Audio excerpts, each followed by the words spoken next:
आ चुके हैं आप बिन जॉनसा। नाजरीन, बिन जॉनसा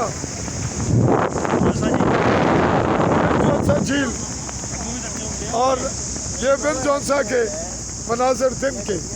और अब एक झलक हम आपको देंगे, ये बिन जॉनसा।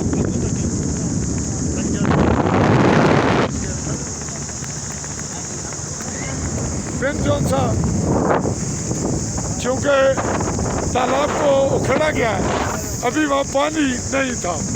बिन जॉनसा से निकलते हुए आपको मंजर हम दिखा रहे हैं। बिन जॉनसा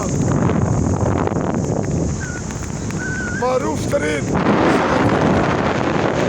बिन जॉनसा रेस्ट हाउस, गेस्ट हाउस, और बिन जॉनसा के